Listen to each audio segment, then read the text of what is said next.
Is there a problem of overimaging in musculoskeletal pain? Overuse of imaging tests, such as X-rays, MRIs, and computed tomography scans, for common musculoskeletal pain conditions, like low back pain, is a significant problem in healthcare. Unnecessary tests lead to increased healthcare costs, patient anxiety, and potentially harmful downstream interventions that are not always beneficial.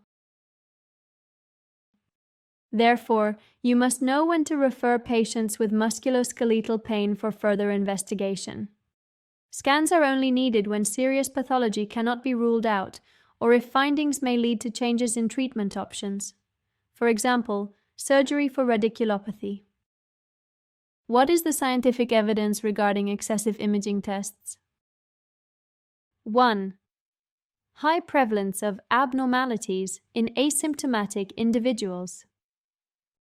Studies consistently show that abnormalities commonly seen on imaging, like disc bulges or disc degeneration, are also present in a large percentage of pain-free individuals. For example, a 2015 systematic review in the American Journal of Neuroradiology found that by age 50, approximately 80% of asymptomatic individuals have disc degeneration on MRI, and 60% have disc bulges, demonstrating that these findings often aren't the cause of pain. Additionally, research has shown that MRI findings are poor predictors of long-term pain and disability. 2. Lack of improved outcomes with early imaging for nonspecific low back pain.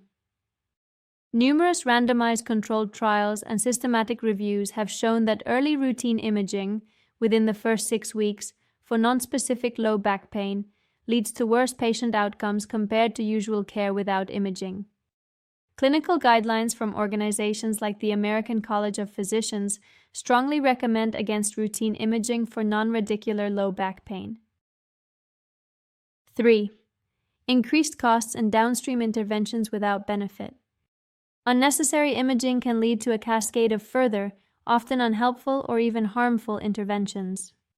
Studies have linked early imaging for low back pain to increased healthcare utilization, including more specialist referrals, injections, and even surgery, without a corresponding improvement in patient outcomes. This significantly increases healthcare costs. And 4. Risk of incidental findings and patient anxiety.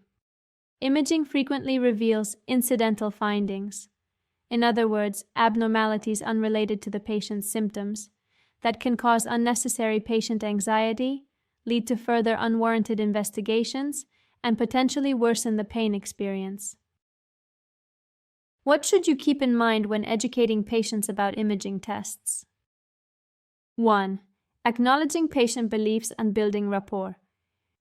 Effective communication starts by validating the patient's existing beliefs and expectations, even if they differ from clinical guidelines.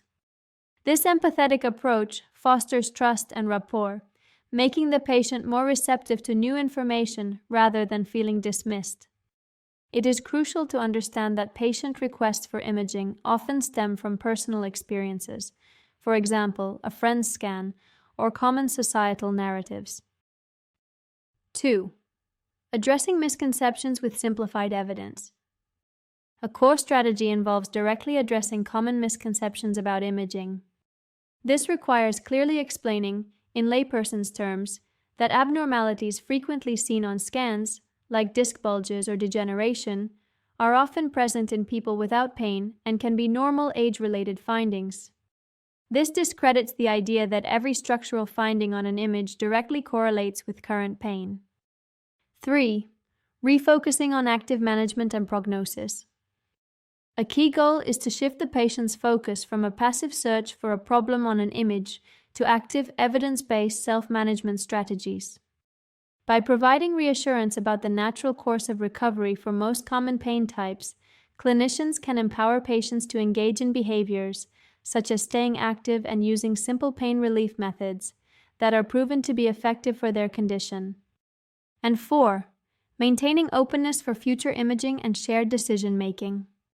While discouraging immediate unnecessary imaging, it's vital to be open to future scans if symptoms change or signs of specific clinical indicators emerge.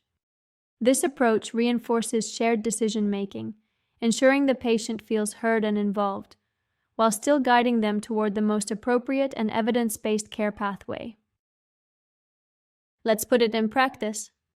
A patient, Mr. Davies, presents with acute low back pain with an onset a few days ago after lifting an object. He insists on an MRI because his friend had one, and it showed everything. Mr. Davies, I understand why you're asking for an MRI.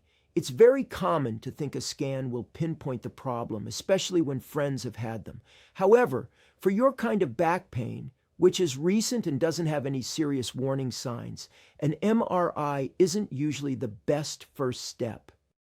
But why not? Don't we need to see what's wrong? That's a good question. The thing is, for most common back pains like yours, they tend to get better naturally over time. And surprisingly, many things we see on MRIs, like disc bulges or some wear and tear, are actually very common even in people who have no pain at all. So if we did an MRI now, it might show something that's just a normal part of your spine aging and not actually the cause of your current pain. So it might show something, but it wouldn't be the problem? Exactly. And sometimes seeing these normal findings can make people worry more or focus more on the pain, even if that finding isn't truly the cause of their symptoms. Our best approach for now is to focus on staying active, gentle movements, and pain relief. If your pain doesn't improve significantly over the next few weeks, or if you develop new concerning symptoms, then we would consider imaging. How does that sound? I guess that makes sense. It's just different from what I expected. I know it can be. My main goal is to help you get better as safely and effectively as possible, without unnecessary tests that often don't change our plan and might even cause more worry than help. To sum up, effectively managing musculoskeletal pain requires a holistic approach. Integrating validated online self-management tools while guiding patients to discern reliable resources empowers them with accessible, evidence-based support. Simultaneously, it's crucial to educate patients on the limited utility of unnecessary imaging, fostering trust and promoting active recovery over passive, potentially harmful interventions.